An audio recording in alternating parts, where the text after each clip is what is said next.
welcome to the event. We're really happy that you're here. We're about to go live in just a few moments, but before we lift off, there's a few important things we want to make sure that you're aware of so you get the best possible experience out of this. First of all, the sound current is supremely important to us, the musical experience. So if possible, we really encourage you to use good speakers or headphones to experience the class with. Second, if you have any pre-existing injuries, please take care of yourself, modify as you need to. Don't risk exacerbating an injury because of a yoga exercise. If you have any pre-existing medical conditions and you're not quite sure if this would be good for you, please consult with your primary healthcare practitioner and make sure it's the right thing for you. Also, make yourself relatively comfortable. You can use a cushion, and in fact, we encourage you in our seated positions, meditation practices, to use a cushion. It helps lift the heart up, keep the spine straight, and it's more ideal for the flow of energy in the body and for the meditation experience. You can even be sitting in a chair with feet flat on the floor for those of you that are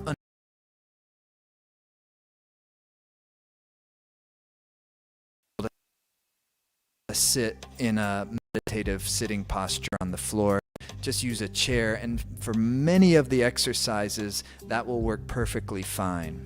And then lastly, if you're having any problems with the video streaming, try refreshing the page, or if you see a gear icon on the video, adjust your resolution. If you're new to this type of thing, just take care of yourself. If there's something that you don't quite understand, I wouldn't worry about it too much. Everything that needs to click will click after a few times of trying it out. Enjoy the experience. We're about to get started in just a moment.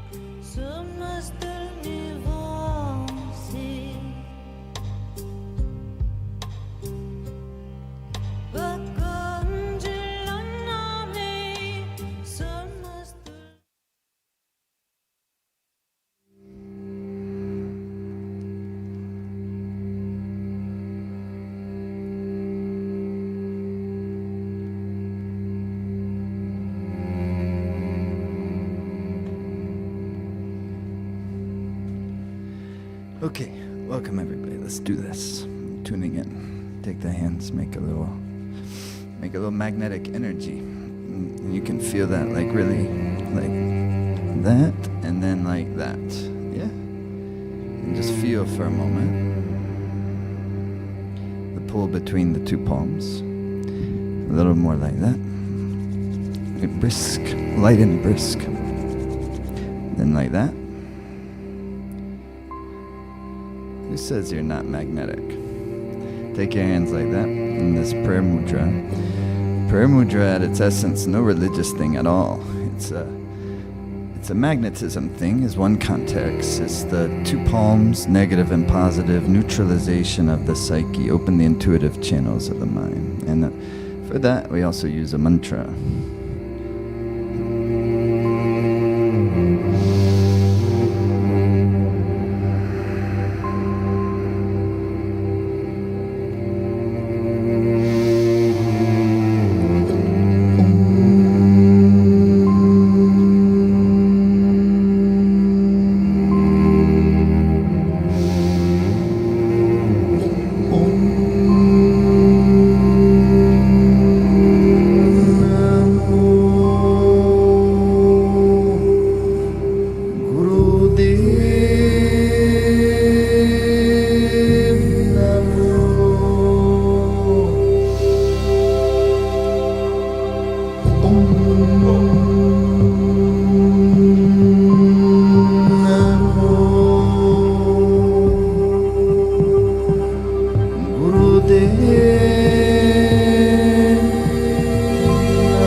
suspend your breath in for a moment. Let your mind be as relaxed as possible. And then exhale. And take a moment to just kind of feel into your body's energy and your mind's energy and your emotional energy. If you can tune into your nervous system's energy.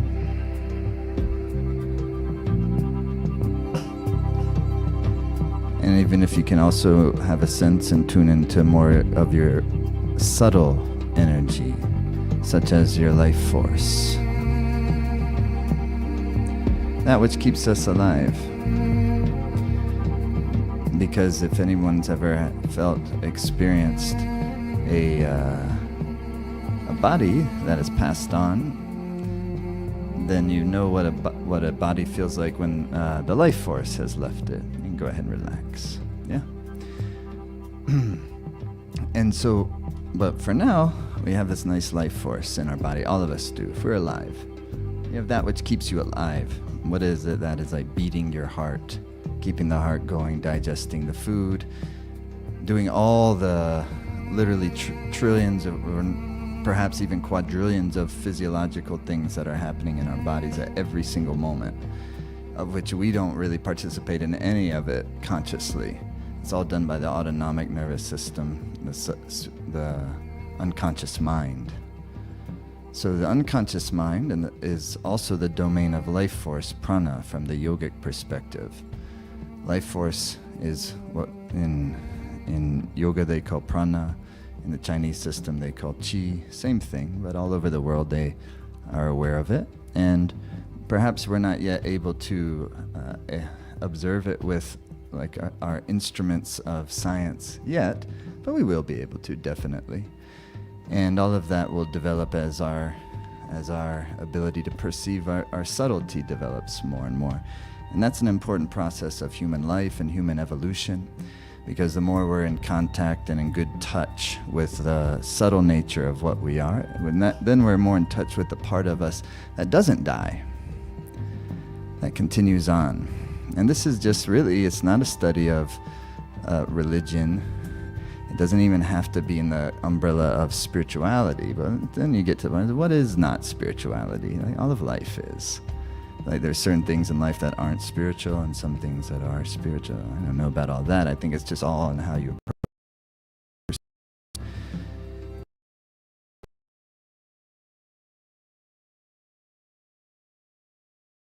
And yet we get normalized to the whole thing, so it seems ordinary and even dull and boring. And that happens when the psyche is more operating in its density. Density is the opposite of subtlety. But when the mind is more preoccupied with the dense nature of things, or what they say, the gross nature of things, not gross as in gross, but gross as in dense, the opposite of subtle. So the more material nature of things, but even at the level of the material nature, there's more dense and there's more subtle. So this is really, it's a study of how I always think of it, it's called Dharma physics. Working with your magnetism like that, because working with your magnetism is also hand in hand with working with your mind. And so the mind, when it's operating as more dense expression, then it tends to cause us more suffering, more difficulty, because why? Things in life that are always going to change. So you grip onto the relationship, then the relationship changes, and then we're a wreck for a little bit until we recover, and then we go for the next one, then it happens again. And you see the same things like over and over and over, and that we can go a whole lifetime for sure of just doing that without recognizing eventually that the one constant in all of those experiences was you. It was me. So we keep, as long as the psyche of the organism stays on its default, like its current tendencies, is what we could call default setting, then it'll continue producing more or less the same results. And so that's no problem, because we may just like our life like it is. But if we have some dissatisfaction with how our life is, maybe we know we could be totally happier. We know we could be experiencing a greater, more limitless love. We know we can experience more joy and creativity. We know there's some sort of deeper meaning in the life that's not necessarily apparent to the dense mind. The dense mind is the one that's totally preoccupied and becomes obsessive with the things of the changing world. I know it's sounding a little bit like esoteric and lofty, but to me it's not at all. It's about observation of the tendencies of the mind, and its tendency to grasp onto the things which it likes and to push away the things in which it doesn't like. And we identify so tightly with our mind. We don't say it grasps onto the things that it likes and it pushes away the things that it doesn't like. What do we say? We say, I grasp onto the things that I like and I push away the things I do not like. But the mind's tendency is not the core of a person's identity. A person's identity is beyond our ability to totally conceive of it in the yogic perspective. So this is working with magnetism. What does that mean? That means what you are, what I am, is beyond our capacity to totally comprehend it. What are we? Can you say for sure? What is this life? What is the mystery of this life? You come through the birth canal and you take your first breath, and then when you take your last breath, you'll go through the death canal, and so to speak. But in yoga, they talk about those as two doors, not starting points and ending points, but passing points. So you have and that also is like the negative pole and the positive pole, and the magnetic pathway of your life. Follow the vibe. Follow what is real. Follow your joy. Follow your love. Or Joseph Campbell is famous for, follow your bliss. What is bliss? How can I follow it? Bliss is not pleasure. Bliss is something filled with meaning, something that makes us feel connected to all of life. So that's the beauty and the importance of working with my magnetism, because if I'm overly polarized in my life, grasping onto my opinions, pushing away those of others. I'm not saying I won't have my opinions. I definitely do. Probably more than people closely around me would prefer sometimes.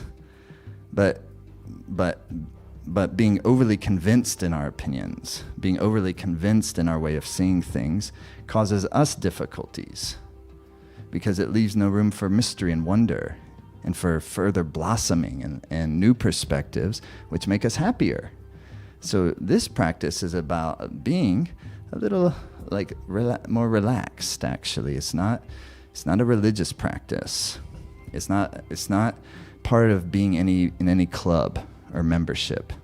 It might be a membership like Life Force Academy. That's a business membership. That's a membership to have access to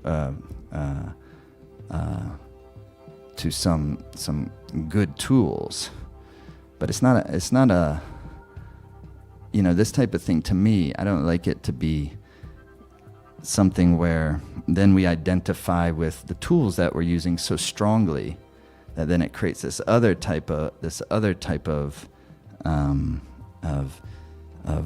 ego around it. I like this stuff for me, and just how we do it at Life Force Academy is to be for people of all walks of life.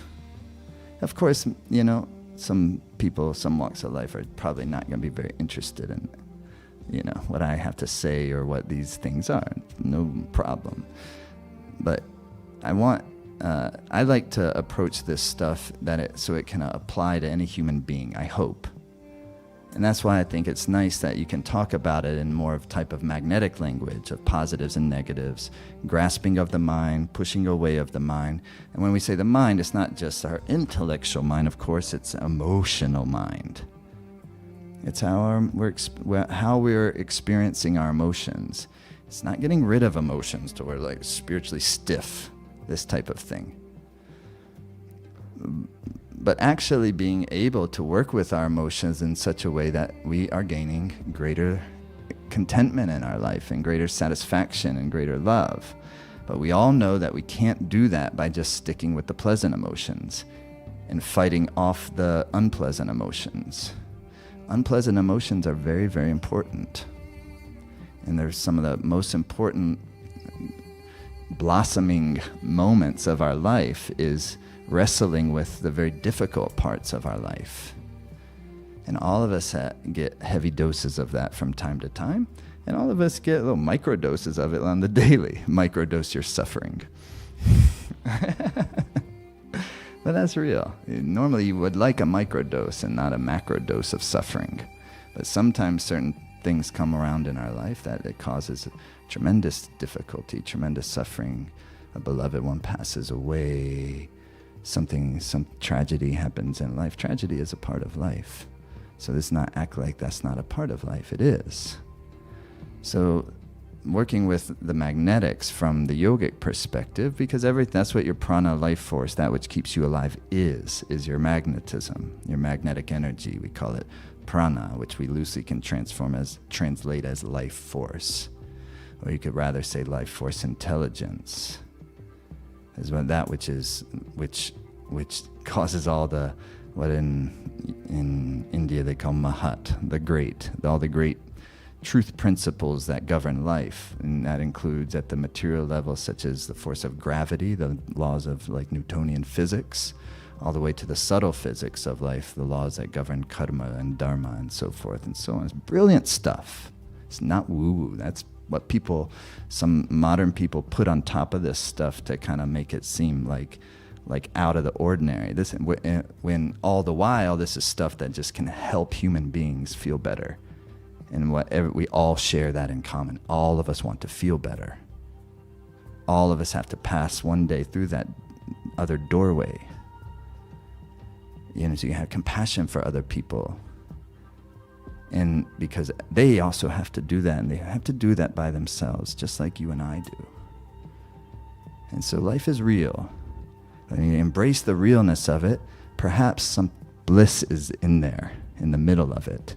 That's what the yogic teachings say. So that becomes the hypothesis, so to speak, that you're trying to prove via your own experience.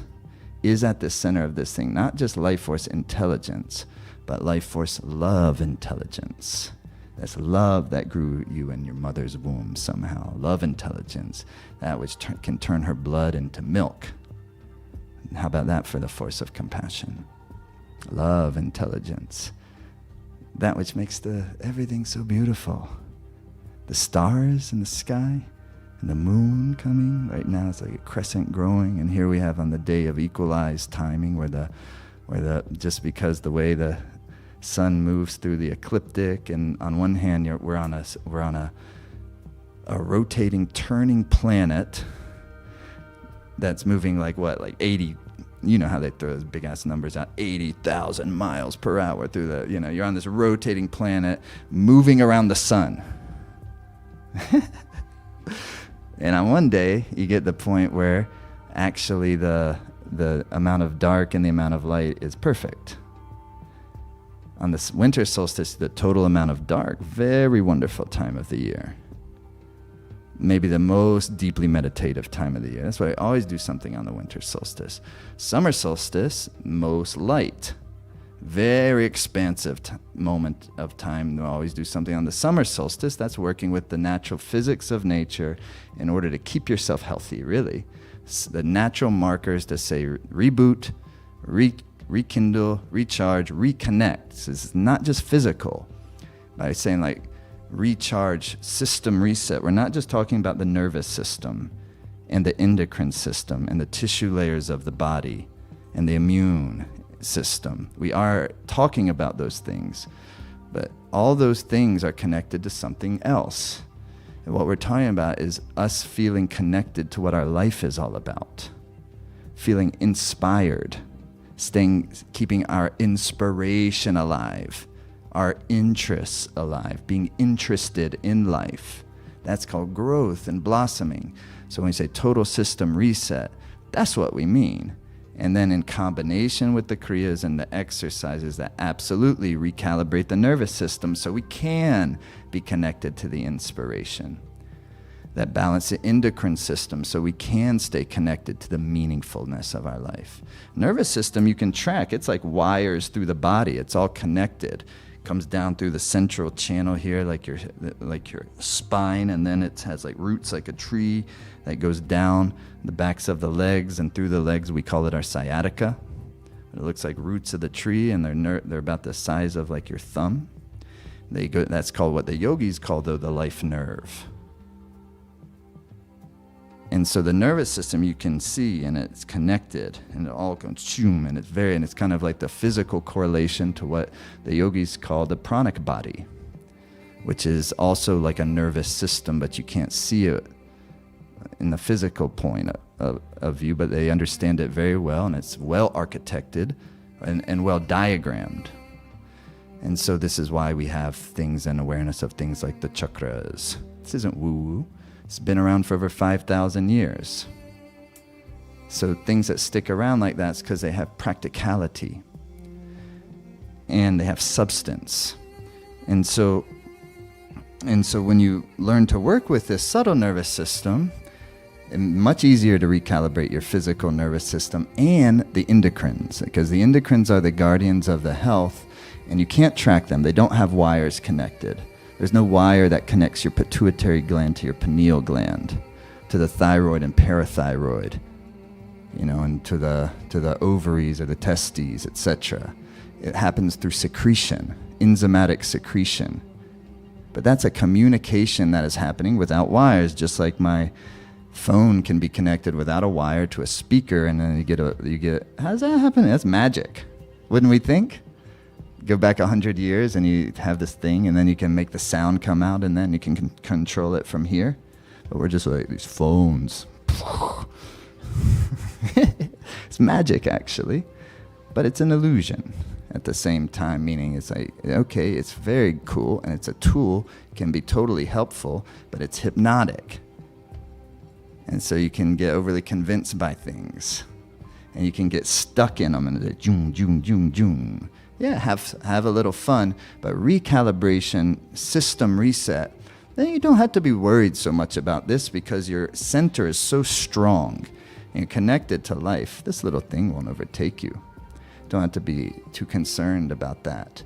And so that's what I'm about, is about having enough discipline to do some practice that's going to keep my mind clear and connected to what my heart is telling me. And that can be done very easily. The hard part is not the exercises we're gonna do. The hard part is to be able to work with it consistently enough that that type of an effect starts to become more of your ordinary. Intuitive clarity, inspiration, and vitality in the body. That becomes more the case. So when it does happen, it's not like, wow, that was a phenomenal moment. And then you keep going from there. And little by little, baby steps by baby steps, the person becomes happier and happier and happier. And their life gets better and better. Their relationships get better and better. The work life gets better and better. Why? Because the center of the thing has gotten better and better. Better in the sense it's becoming more of itself. We're becoming more of what we really are, with less of the distortions of all the conditionings. So that's yoga in a nutshell like that. So what we're doing here tonight is working with all of that in a very practical way, because sometimes you feel like, you just need to push this lever that way and push that lever this way, and actually there's just a little short in the system, and all of a sudden, poof, in just like an hour, I feel like the problems that I was having and the weight the weight is not there anymore. It's not that the external problems disappear, but the weight that overwhelms us, the weight that depresses us, the weight that causes us anxiousness and worry, that starts to dissipate. It's a connection to actually I'm being taken care of. And I've proven that to myself over and over and over again.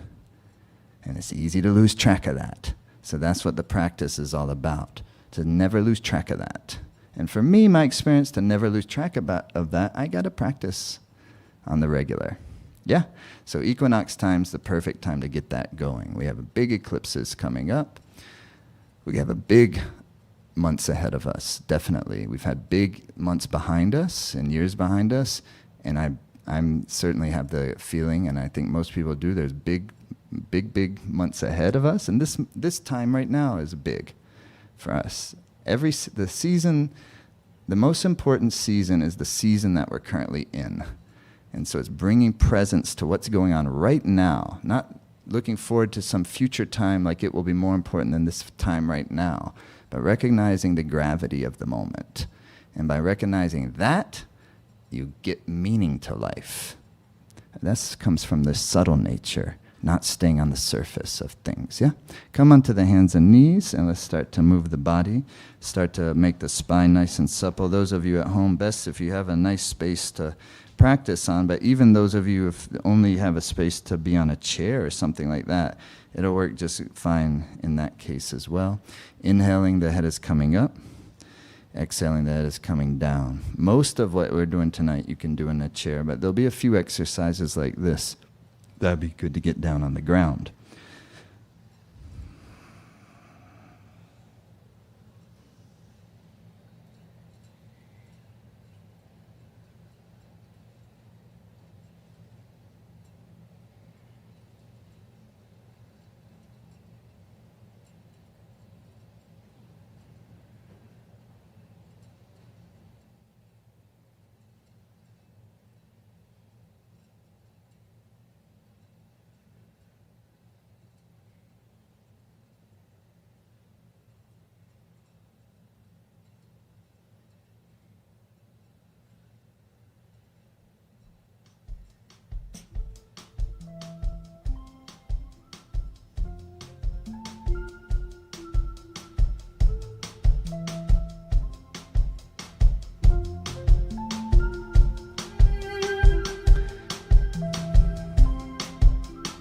And inhale, head is up.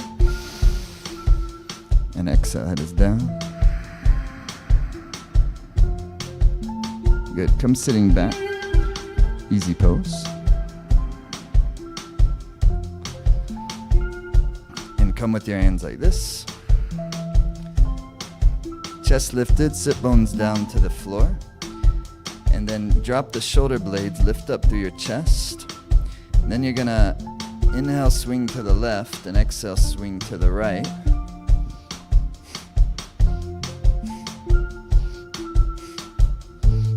Just let it swing. Opening the center channel, we begin. Inhaling left, exhaling right.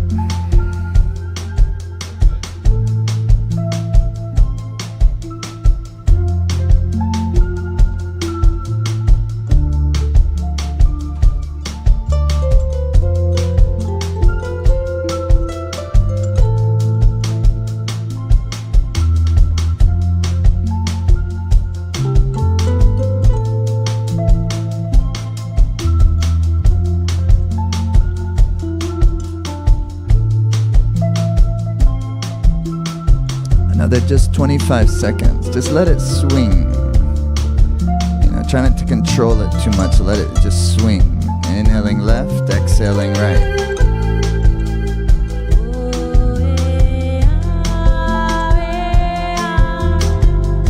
And then to the center. Inhale deeply.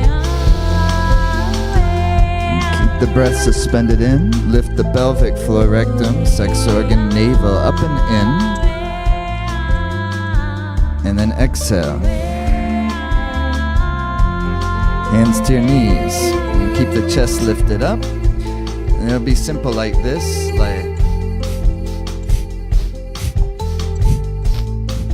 It's an inhale up, exhale, release.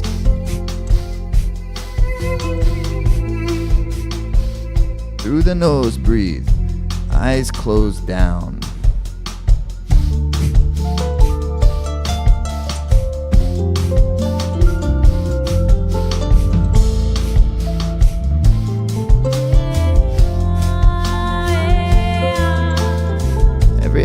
Let the tensions release. Deeper the breath rhythm, please. The way to make the magnetism strong is put yourself in a rhythm.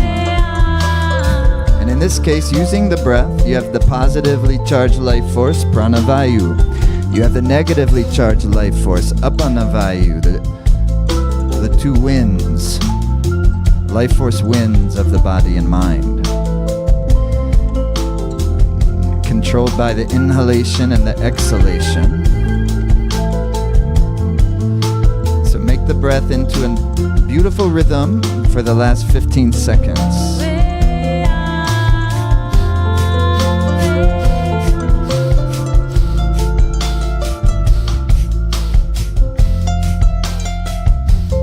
Squeeze up, inhale. And release. Keep the heart lifted, very gentle neck roll.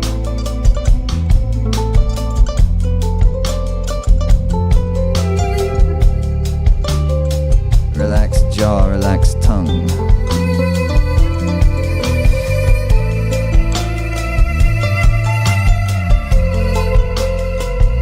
Other direction.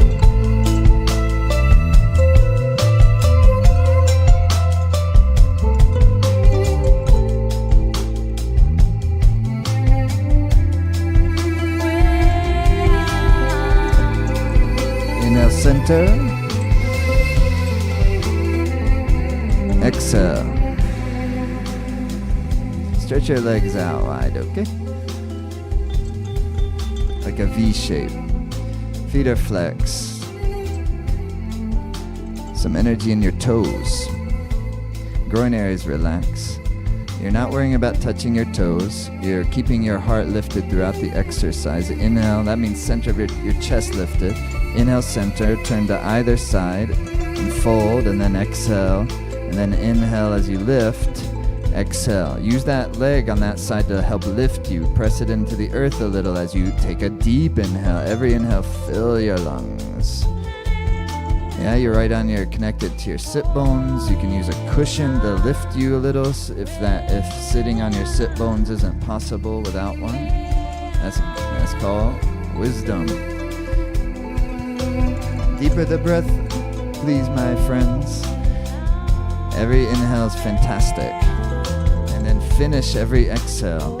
Those are the two poles. You have a pole at the base of your spine, and you have a pole at the top of your head.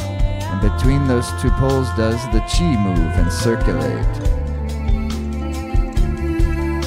And there's certain things in our life right now we're being drawn towards. And there's certain things we're feeling repelled away from.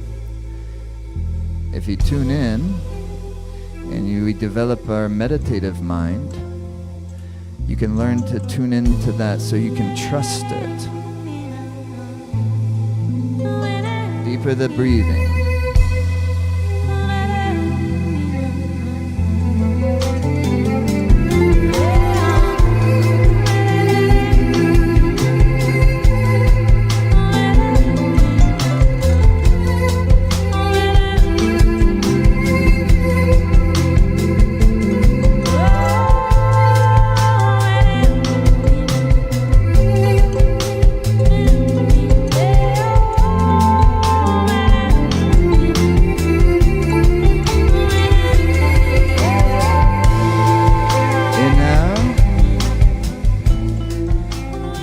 Fold down forward just a little bit. Extend out through your chest. Tuck your chin a little. Release the shoulder blades. And breathe long, slow, and deep.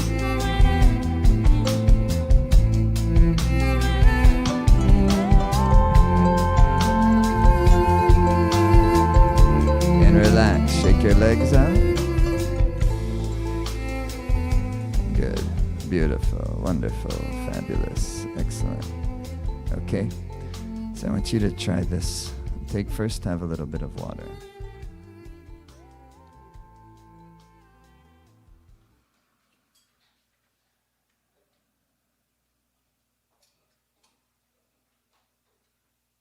I want you to try this breath. So it's very easy. It's through the nose and it's rhythm. And the exhalation and inhalation are equal because the whole thing is like even left, right, up, down, in, out. Is provoking the polarity. And then at the end of it, you go inhale deep and you suspend the breath, and to the best of your ability, relax the mind. And that helps to cause a neutralization of the chi, therefore centered prana, life force, magnetic energy, therefore field of magnetism stronger, mind more clear, more connectivity, more perception. This is the things we need. Sensitivity. Sensitivity is a strength, not a weakness. So, but having the nervous system strength with it and the endocrine balance with it, so that sensitivity isn't overwhelming. Yeah, because you feel everything, and oh my God, there's so much to feel. Right? So the breath is easy and light. Like, do it as light as you can to start. Try it just with me.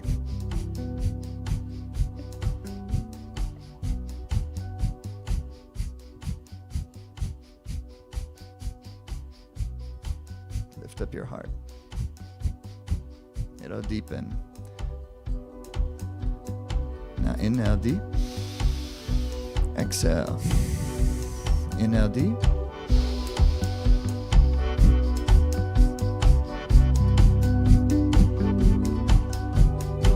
Index finger seals to your thumbs, palms facing up, hands on the legs.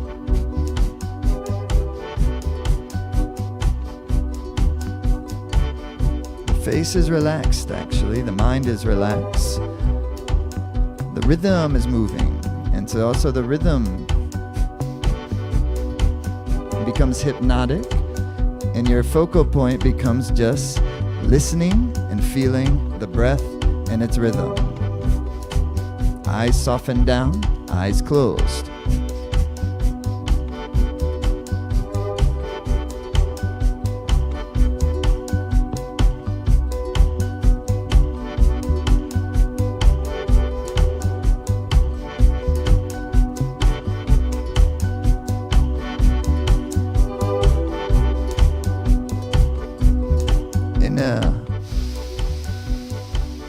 Suspend the breath for a moment, and then exhale. Bravo. Okay, now this time, same breath. It's a little more difficult though, because you'll take your thumbs out, your fingers tucked like this, and then you'll bring your arms out to 60 degrees. You try to lift up through your chest and try to release down through the shoulder blades and extend out through like the knuckles of your hands. Like that. Then take a deep inhale. Then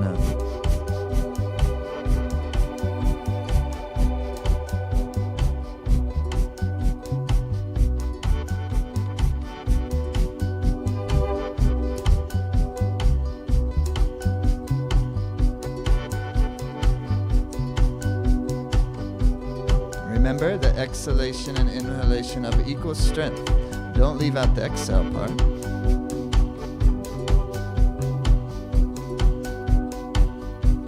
And the inhale part. And then just groove, rhythm. The problem is your arms are at 60 degrees. And gravity is taking its hold. And yet now in this situation, with the breath rhythm, with the arms at 60 degrees, and if you can try to gaze your inner optic gaze between the two eyebrows, just try to relax it in that area, like where the root of your nose meets your skull bone. And continue the breath, and see if you can maintain the posture another couple minutes.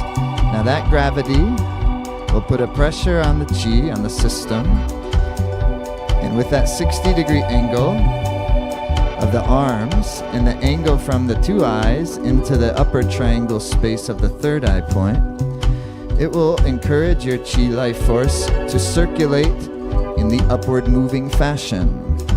So now our load starts to lighten because we have less heaviness, less constriction of the life force in the lower part of the organism. And the lower part, below your diaphragm, is the realm of powerful emotion, fears and safety, creative energy, desires and aspirations. So if you can circulate your chi by just doing the basic thing, keep the arms at 60-degree angle, hit the rhythm.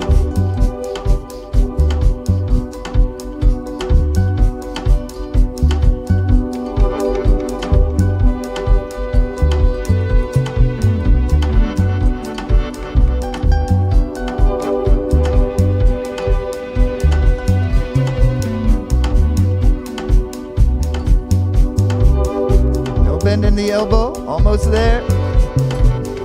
See if you can relax the gaze in the third eye space. Final moments. Hit the rhythm, go, breathe.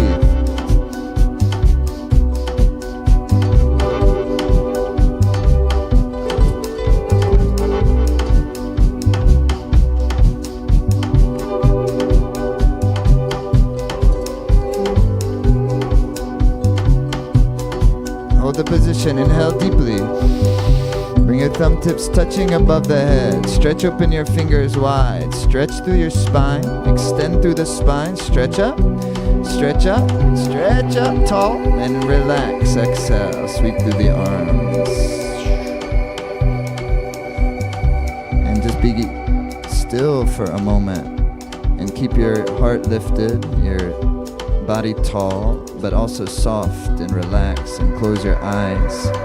And now feel your body and feel your sense of energy, life force, mind, emotional field.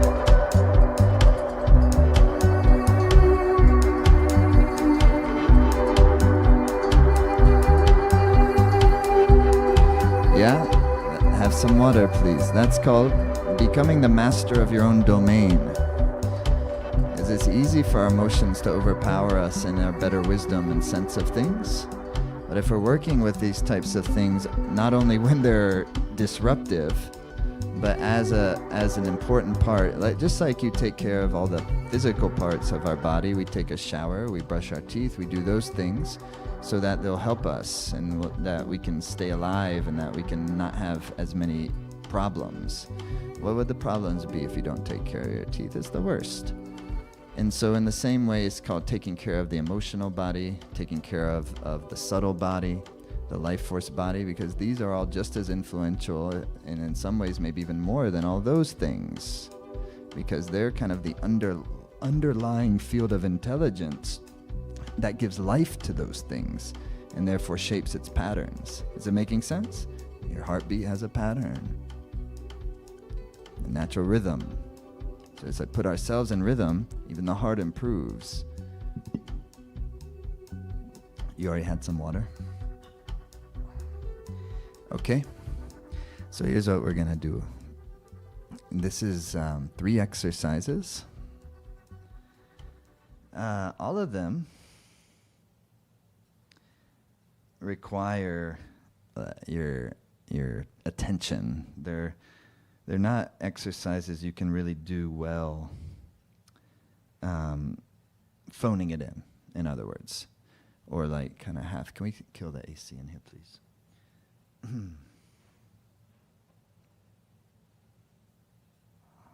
So also in all of these, and they all follow a tip of the nose gaze. So that's what's called the drishti, the focal point of your optic energy, because part of this, where your attention goes, that's where your energy, your life force, prana flows. And so the yogis understand how to put the attention on certain points so it affects your endocrine system, pituitary gland, pineal gland. Pituitary gland is the third eye point, the ajna chakra, and the master gland. So if you can kind of get this frontal lobe area well developed, then it benefits the whole system, master gland. So that's part of it. But it's not an up here thing at the end of the day. At the end of the day, it's a right here thing. But because you already have potent energy down here, lower triangle, you can have heavenly, even majestic energy up here, upper triangle, the intuition, the connectivity to all sorts of mystic, subtle things. But it's between those two things that you get the balance and you get the actual full expression of the human being is to bring ourselves into the connection of love that we have. Yeah? So I think that's helpful to remember, to know is we're not trying to become space cadets. But stimulating that part of the psyche is incredibly important. So the first exercise, you're going to have your thumbs to the base of your pinky finger. Yeah? You'll be sitting like this in all 3 exercises. So if you need to stretch out your legs, please do so. Thumb to the base of the pinky finger, and pinky and ring finger hold the thumb down. Index and middle finger, that's Jupiter and Saturn, are out. And then what you're going to do is these are going to be facing each other like this at the height of your heart. And so what's going to happen is you're going to go.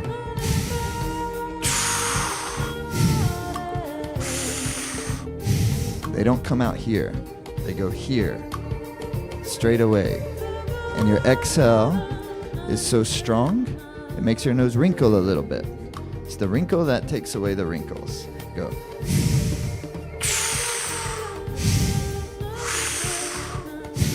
Like that, okay?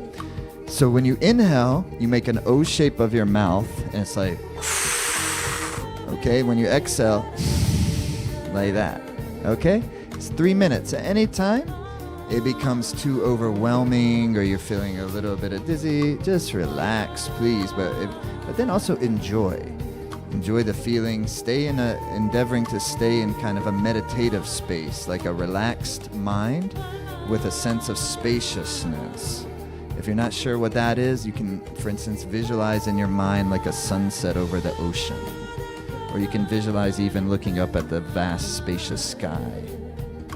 Or you could imagine that you're up there, like on the moon, looking down on the earth. Anything that's spacious. And so it's bring your mind into relaxed spaciousness whenever you can. And it's trying to more and more kind of maintain that even when you're doing the difficult exercises. It takes time and practice. Okay? So gaze is the tip of the nose. So if you can look at your index finger, then touch your tip of your nose. There it is. And if that seems like ridiculous or impossible, just close your eyes. Third eye point. Are you ready? Everybody's so excited. And then here you go. Like.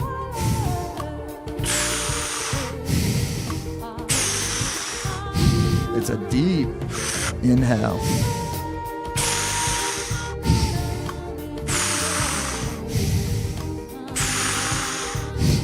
Powerful exhale. Very deep inhale through the puckered O-shaped mouth. Sat. Sat.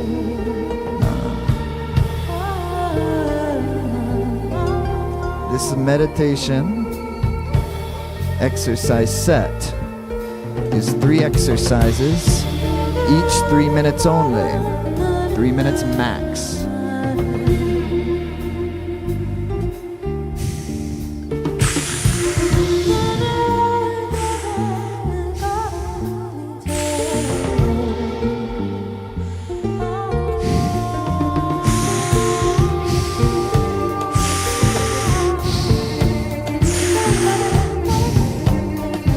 Draw it in, pop. Draw it in, pop. Draw it in, pop.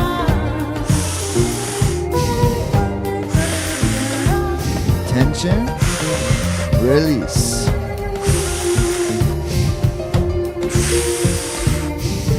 Keep going.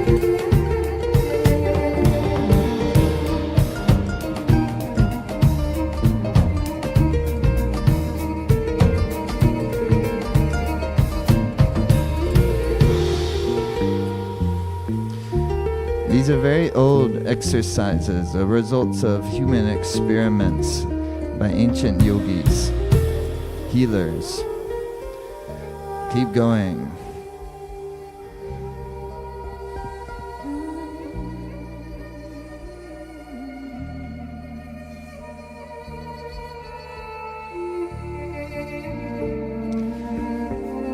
The busy person with little spare time need only invest 9 minutes, and you can renew the energy system, your chi, your life force, the chakras, bring the elements into balance, control your breath, organize yourself, and be wise, be connected. Almost done already. See if you can concentrate.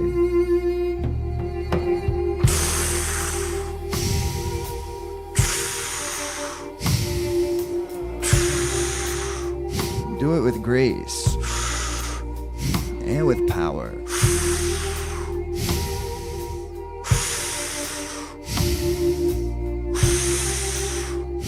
Tip of the nose gaze.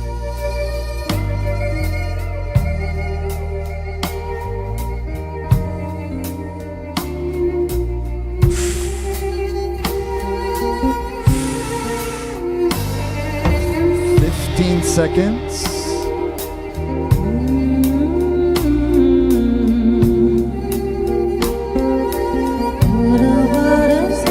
Through your mouth, inhale deeply. And then lock your back molars and lift through your pelvic floor, rectum, sex organ, then navel, up and in. Squeeze the spine deeply. And then like a cannon through your mouth, exhale. Inhale. Pelvic floor lifted. Squeeze the spine. Lock your back molars, adjusting the skull bone plates. Exhale. Last time, my friends. Inhale. Lock the back molars. Squeeze the spine. And exhale. And relax and meditate. Tall body. Spacious mind. And then feeling and observing.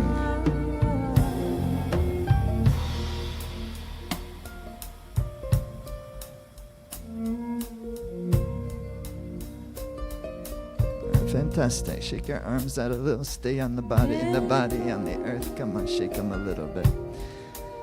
Next one, you're going to love. Maybe. What it is, though, it's one of those Kundalini yoga exercises for those of you at home. If like somebody else is like walking by the room while you're doing it, they're going to stop, do like a double take and be like, all right. So what you're going to do is hold your pinky and ring finger down. That's called Mercury and Sun. I taught this the other day at Bhakti Fest. It was a lot of fun. The main thing with this is you're trying to get your diaphragm move very quickly. And your thumb holds down Mercury, Sun, pinky ring, and Jupiter, Saturn, index, middle are out. But you keep the arms tight to the body, and you do tight little circles while you make an O-shaped mouth and try to make your diaphragm move really quick. It like makes you sound low like a monkey, like a. That's what you're supposed to do. And it's great. Try it. It's very free. It opens energy up when you can get that diaphragm moving. So don't worry. If you have to take every once in a while breath to go and then go, come on. I'm the only one doing it. Just a couple minutes takes a lot of the energy. And if maybe you'd be less cool just for a couple minutes and more just like go for it a little bit in the sense of it's opening up our inner energy and making ourselves feel good, not being concerned, with others' opinions. Feel good in ourselves, so we don't have to rely on, being validated in external circumstances so much. You know that you're great, just as you are already, and it would be a privilege to know you, and a privilege to be your friend. Or your family. And go for it. Like it's a tight move. The whole spine will be moving, shaking. But don't make your shoulders tight. Keep them down. Shoulder blades down. Almost done. If you could double time that speed. Almost done. Let's go.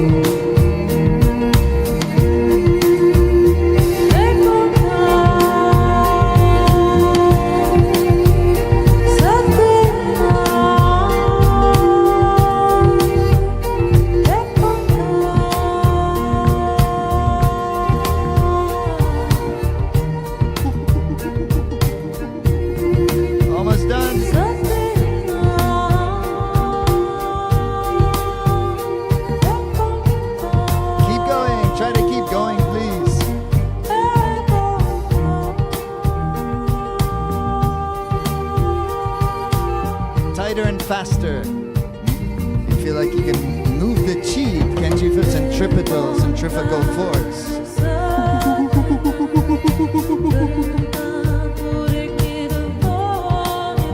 Through the mouth, inhale deeply.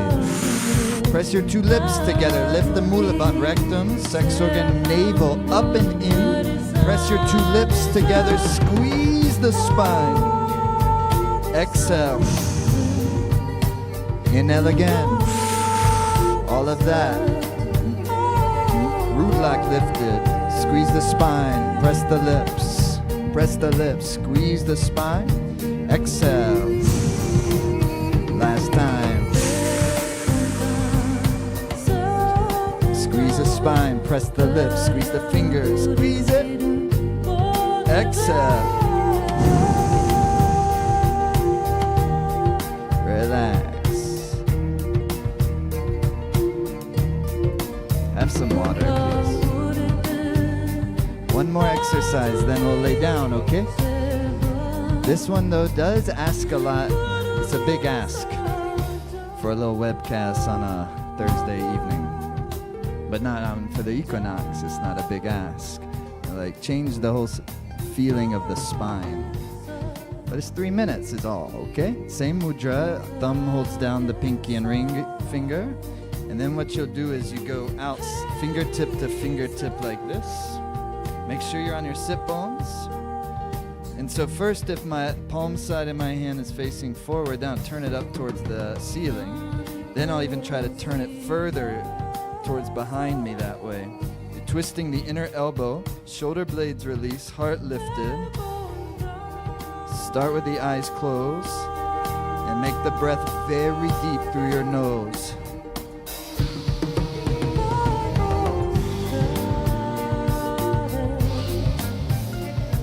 It's not a casual breath. It's a long, deep, conscious breath.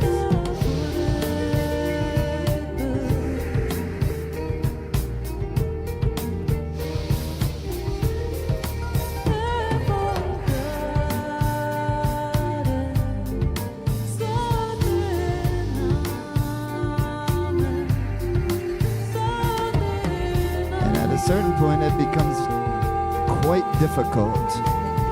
The more difficult it becomes, that much deeper comes the breath. The breath is the thing that can carry you. Do your very best. Stay the course.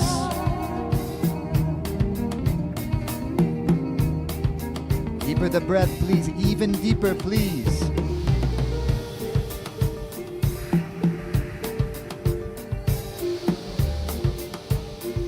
Intensity of the experience with the depth of the breath. That deep must the breath go. Almost there. Fingertip to fingertip. I know it's so difficult. Stretch out. Breathe deep.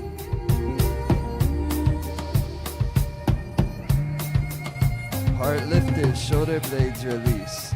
Sit bones into the earth. Tip of the nose. Or third eye, closed eyes. Final exercise, almost there.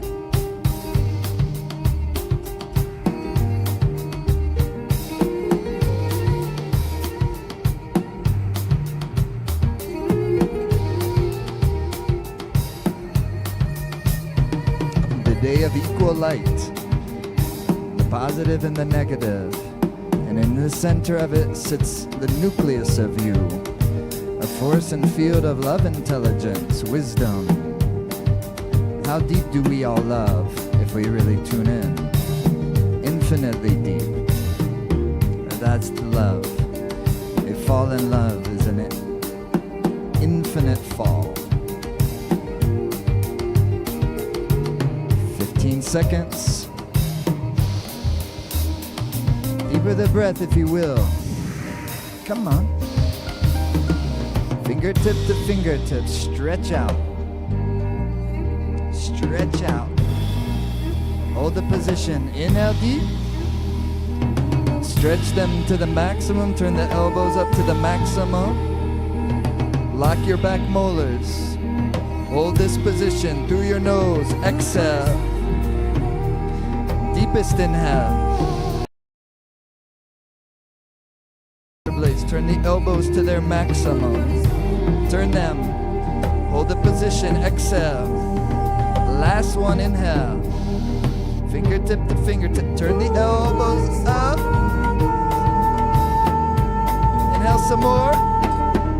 And slowly, slowly relax the hands down to the legs. Close the eyes down. And please please, if you will, bring your awareness to the space around your spine, the flow of the natural breath, and the energy that it carries. The meditative life force current.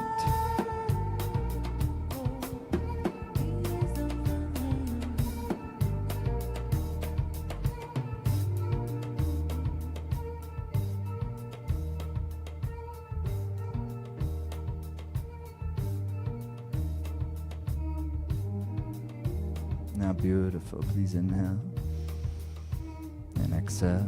And please, if you would, just for a couple minutes, relax onto your backs. Just about 3 or 4 minutes. But something is necessary to let the whole system adjust to all of that, recalibrate, reorganize, integrate.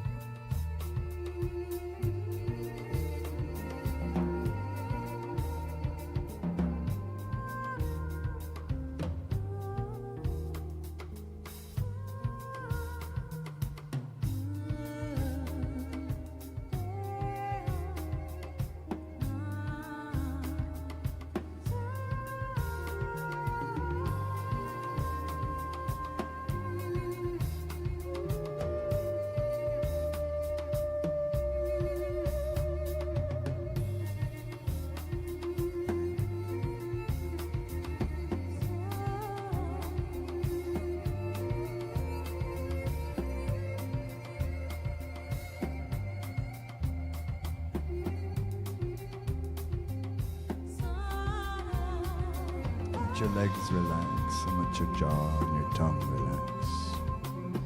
Let your mind, just for a few minutes please, let's just allow your mind to relax. Relax on my mind. Be happy. Be open, be spacious. Be soft.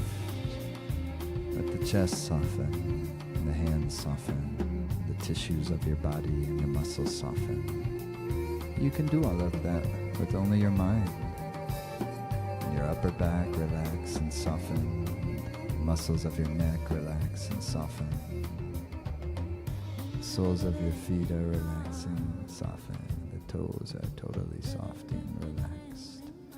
Your whole pelvis, reproductive organs, belly, digestive organs, everything is relaxed, softening. Every organ and cell is feeling like everything is A-okay. Fantastic even. The heart muscle is feeling relaxed vitality. The liver is feeling strong, healthy. The lungs are doing their job so well, taking in oxygen into the bloodstream and taking out of the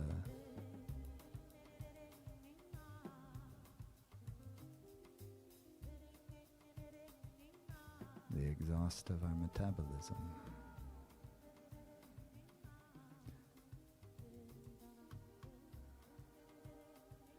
And the life force, the subtle energy, the chi, the prana,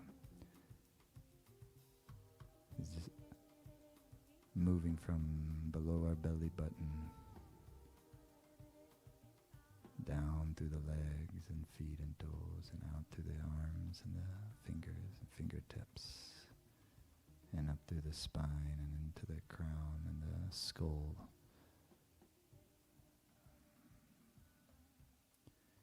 And our whole bodies are feeling refreshed, relaxed, and reinvigorated by the great natural life force, love, intelligence, that which gives us life.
then please take a nice deep inhalation. And then an exhalation. The fingers are moving and the toes are moving. And rotate the wrists and rotate the ankles. Take your time. And then you can cat stretch like Charlotte will show, if you don't know that. And just a little cat stretch to each side.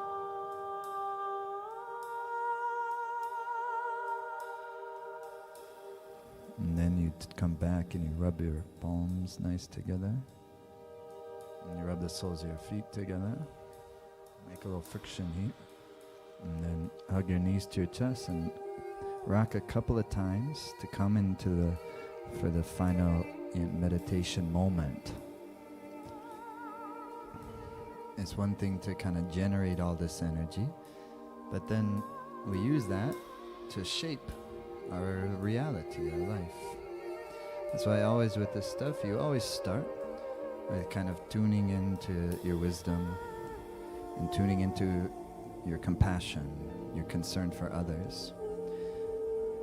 Because when it comes to shaping our life, these are the two things that we need the most. The wisdom of knowing that we wish for happiness, and then we also, and that we have the ability to be truly happy, and that in order for us to do that, our concern for the other people in our life should also be there in addition to the concern for our own life. And so in that way, we arouse the deeper heart of love. And so you get the magnetic energy strong, but then you arouse the heart of compassion. Now you have something fantastically beautiful and lovely and grounded, but it's so expansive. It applies to all of our life. Doesn't take you out of your life. Doesn't take you away from your relationships. It shows you the importance in all of it, and also the wisdom and the energy to interact with it, so that even you see that as even the difficult things are the things that are actually causing us to find real happiness. And that's a courageous perspective to take. So at first it's flirting with it, it's investigating it, it's let me see, but then after a while our experience starts to show us that actually that is the case. That I can live in such a way with enough vitality and with enough love and intelligence that every human being has total capacity for, that no matter what happens, I will come out the other side deeper in love, happier, more myself, more what I really am. I think that's a very simple way of living and very joyful way of living. Yeah, because you can embrace life and you can find the great wonderfulness inside of life that transcends the negatives and positives, ups and downs, but gives you the love to interact with all those things. So you take your index fingers and you cross them like this, and your thumbs are straight out. Your index fingers and thumbs are going to point away from you. And the backs of your pinky, ring, and middle fingers press against each other. So once again, index Jupiter fingers cross, like at an angle. Thumbs point straight out. Backs of the middle finger, ring finger, and pinky fingers press against each other and point up towards the ceiling, while the index fingers point away from you and the thumbs point straight away from you. And you hold it very softly and easily at the center of your chest. Now what's going to happen is we do a segmented breathing pattern. 4 inhalations through the nose. And then you will suspend it for 4 counts. Then you'll do 4 exhalations also through the nose, and you'll suspend it out for 4 counts. I'll guide you through it. And then that way you'll go. Then you suspend 2, 3, 4, then out. Push it out. 2, 3, 4, then in. Okay? So that's how we'll do it. But first take the position. And just first things first, ground your sit bones into the earth. Allow the chest to lift up, shoulder blades to release. Soften your eyes down. Let the heart soften. And now think of someone whom you love tremendously, like you'll do anything for this person, or maybe it's an animal friend, any living thing, living being, sentient being. And just feel for a moment how much you love them, and how much you wish to see their joy, and how much you wish them to be happy, and how much you can't stand for them to suffer, have to suffer. It's called arousing compassion. Think of how much that we do suffer, and how much we wish not to have to suffer, and to feel into that, into someone you love, until you feel an intense sense of love and compassion. And then you you start to transfer that, and so you can feel in the same way that any living being capable of feeling, a sentient being who suffers, we can feel compassion for that.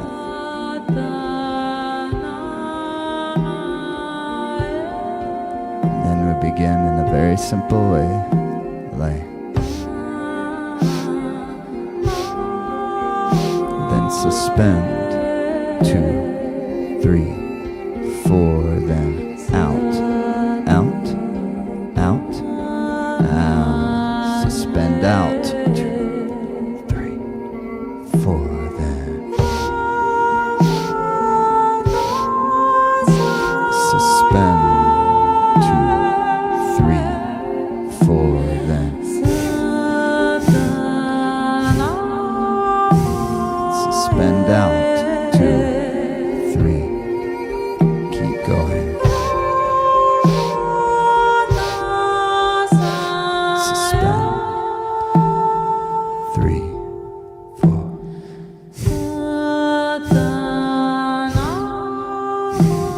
Suspend out. 2, 3, 4.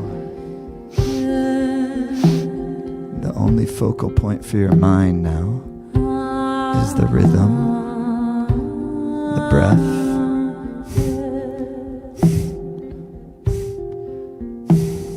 Suspend. Holding the body steady in this beautiful posture as a feel of royalty. But the royalty that comes from your own radiance, which comes from your own connectivity to the center of life.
breath in. Suspend the mind, nice and spacious.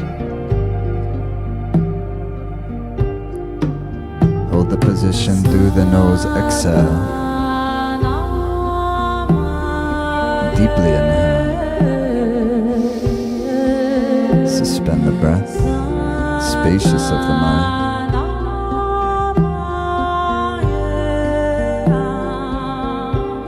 Exhale. Inhale deeply. Suspend the breath.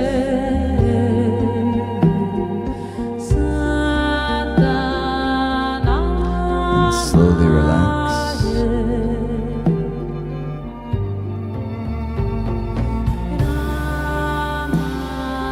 And then in this moment, just give a wish for yourself and your life path.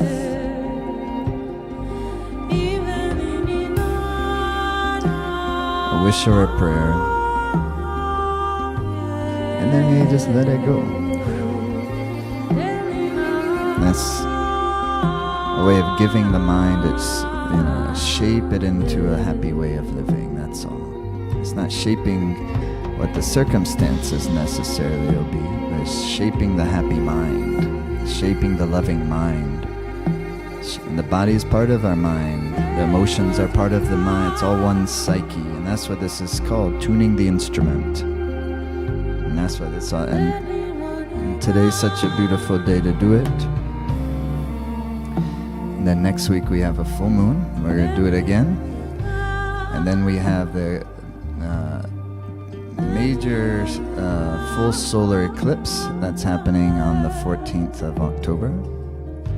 This one will come from the context of the United States down through the northwest, through the center of the country, and down through Texas. And then in the spring you'll get the totality eclipse again, that's coming up through the center of Texas. And I'm in the United States, so this is where I'm paying attention to it largely. It'll affect the whole world. And it'll go through the northeast United States, so like across, and we're getting the first one. And again, if you think this is like, out of this world stuff, it's not. It's very natural stuff, actually. Always since the beginning of time there have been eclipses. So it's not over-sensationalizing it, but what it is paying attention to it, because these are very strong energies, and we're sensitive creatures. And so on during an eclipse, strong eclipse like this, it's going to have quite the influence. Even a full moon has total strong influences, which is why hospitals are filled up and police stations are very active on full moons. But an eclipse is largely considered unfavorable for most things. So it's not a time where we want to be putting ourselves in the position with really, like, say, important emotional conversations or that type of thing. It's not very helpful for so many of our outer activities of life, but it's tremendously helpful for our inner activities of life, because once again it has a total effect on the magnetic field. When for that period of time the sun becomes dark, it absolutely changes the magnetic field, and we're magnetic creatures that are part of the whole biosphere and connected to the magnetic field of the earth. Is a part of our bodies, are part of that, and so forth. So all these things are very cool and very fascinating. And then if you know a little bit about your astrology, then you know in what domain of your life this eclipse will be taking place. It'll be taking place in what they call in India Chitra Nakshatra, and its symbol is like a shining jewel. It's in the last area of Virgo into the first section of Libra, and so it has a certain mythology associated with it, and those themes you'll definitely see come forth in your life when you're paying attention to it. But so if, say, that area of the sky was in your fourth house when you were born, then that domain of life will be influenced more dominantly. Fourth house being home, mother, happiness. And say if it was happening in the seventh house, it would be about marriage, relationship, business partnerships, those types of things. If it's happening in the second house, it's gonna create some transformation around things that have to do with money. So these are practical things in life, and it's very helpful to pay attention to them, because then you can work with it and not be surprised, because there's always like a creative expression of these things and then a more disruptive expression of these things. And so the eclipses do create unsettled energy, but mystics love them because it's the time when the light and the dark, like an equinox, starts to change. But in an eclipse, if you meditate during an eclipse, it's absolutely palpable. Anybody who's done it can pretty much tell you that. Anybody I've talked to that's ever done it, meditate during an eclipse, especially when that eclipse is happening overhead and it's visible where you live. So anyhow, in the Southeast Asia, they don't go outside and look at the eclipses with glasses, But that's also it's a phenomenon. It's totally cool to see, and that's not recommended in that part of the world. They close their blinds and they stay indoors, and they do Dharma practice, because it's considered like exponentially more helpful to do practices during eclipse time than any other time. And there's some definite truth to that. So this year, our Life Force Academy retreat, virtual retreat and in-person retreat, is happening over that eclipse weekend. And that starts on Wednesday evening of October 11th and goes through Sunday afternoon of October 15th. The eclipse is in the middle of the day on Saturday. And so these immersion events we've been doing for over a decade, every both summer and in the fall. And to me, they're the coolest, most important, and most influential, transformative thing that Life Force Academy does, definitely. Because during that amount of time, because that's a substantive amount of time, and people have to really, you have to mark your calendars out and carve that out to be present from a Wednesday evening until a Sunday afternoon. And so mostly the in-person's sold out. But there's still room for if you want to get an Airbnb nearby, but all the beds at the Menla Retreat Center in the Catskills of the Hudson Valley in upstate New York. It's an extraordinary place. But mostly what we're encouraging everyone to do at this point is to do the virtual experience, because the way LFA does these virtual immersions is really, I think, second to none. They deliver. And as you can see, it's this type of an experience, but even better. And the music is incredible. Some of the music's going to be live. So all these musicians you've been hearing in this all music that's been those are recordings from Life Force Academy immersions. They're pretty fantastic. And you set up a space in your home, a decent screen, some decent speakers, it will deliver for you. And it's a life transformative event, but it's fun and it's awesome. And once you get in towards the last days, people who are there will tell you don't want it to end. So at first it seems like, oh, that yoga and all that and all it's hard. It's not. If you can do this, if you did what we just did, you're good. You're totally good. And yeah, there's some difficult, but whatever, you're in charge of you relax during some of it or whatever. So the ideal is you can actually do it while we're doing it or on the days we're doing it, because we do have people in over 100 countries around the world that do this stuff. So it doesn't work for every time zone to be there live, but if you join it, you can do it at any time you want. So best is if you can do it over that eclipse weekend. And so it's not just like doing a meditation during the eclipse, but we're in it. And so that's going to be beautiful. And I want to invite you to be a part of that. And also, though, what people do with these immersions is, over a week's time or over a few weeks' time, because it's a lot of sessions. The first session is Wednesday evening. It'll be 2.5 hours. Then we go the next morning from 9:30 a.m.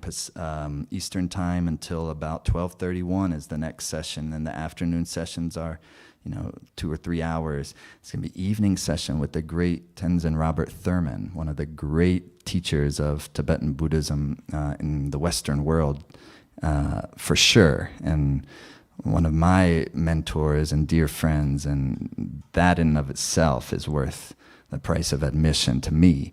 And then the next morning, the whole, that's the format for it. There'll be a special concert on the Friday night. And then we have Saturday, the 2 main sessions with the eclipse, the eclipse meditation on Saturday. And then Sunday, the morning session to lunch is the finale. And that's it. And then, but if you join it, the virtual, you get lifetime access to all this stuff. So it's things you can visit again and again, and it's a course.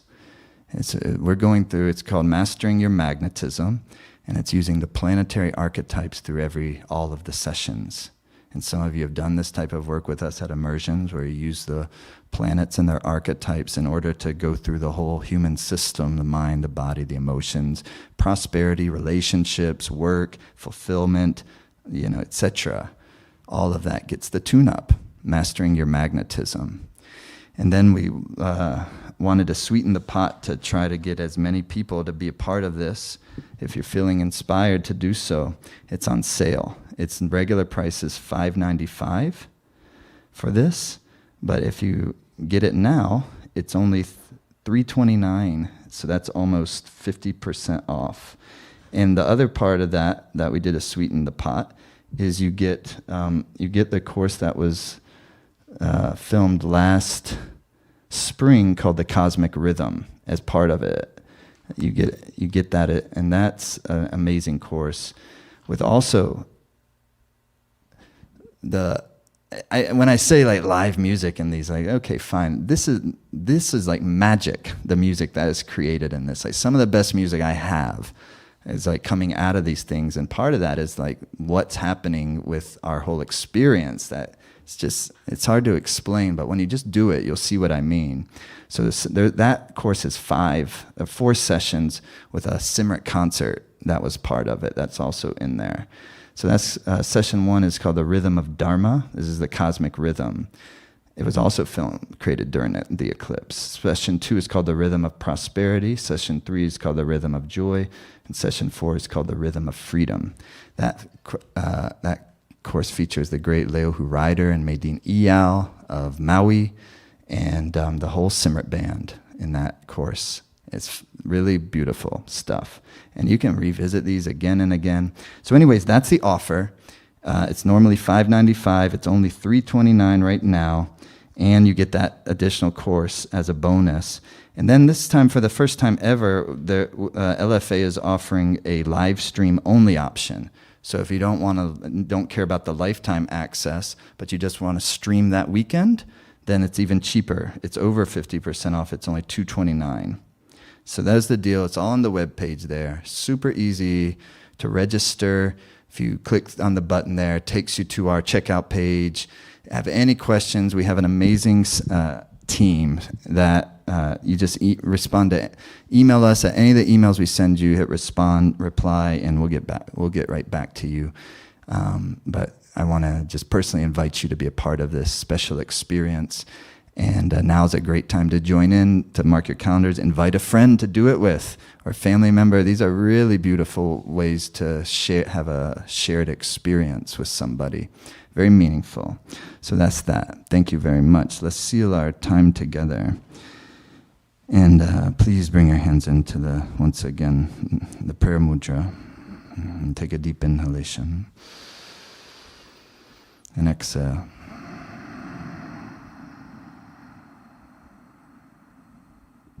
And take a deep inhalation. And exhale.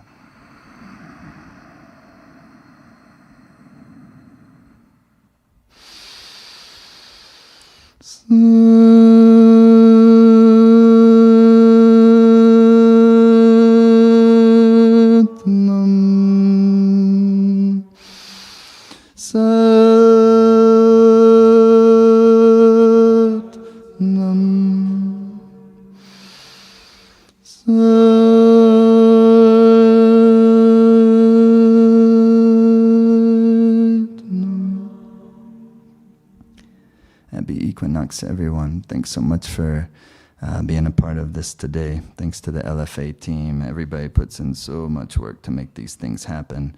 It's a lot of people doing a lot of things, And it's a big labor of love. So thanks to everybody. Happy Equinox. See you next week, full moon, same time, same another webcast happening this time on Thursday. Okay, Satnam.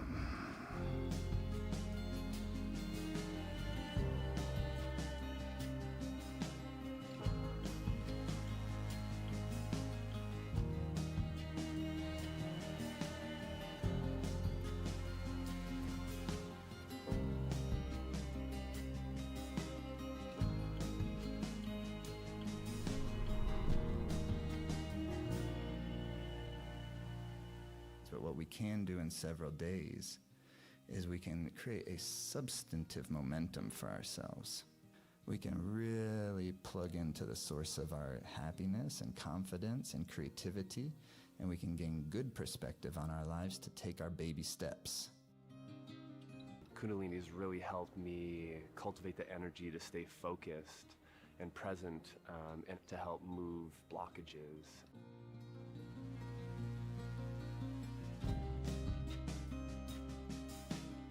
Doing it online is kind of almost doing it in present. It's like really, you get the same exactly benefits.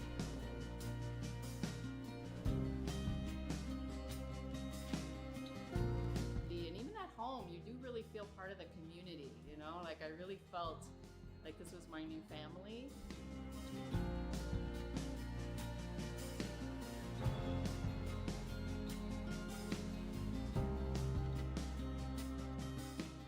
My first online session, the shift in my thinking, in my attitude, the increased happiness, it's like nothing else that I've ever done online. Nothing else.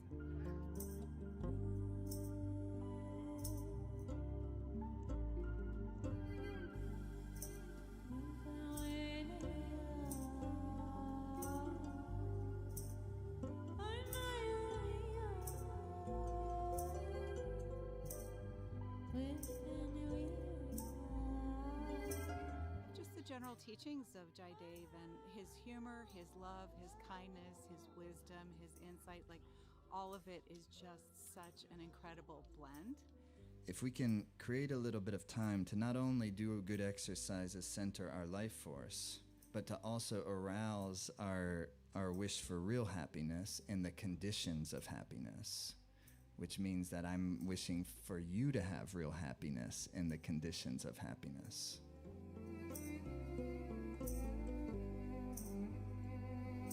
Everybody wants happiness, so all it's really promoting is happiness through happiness training.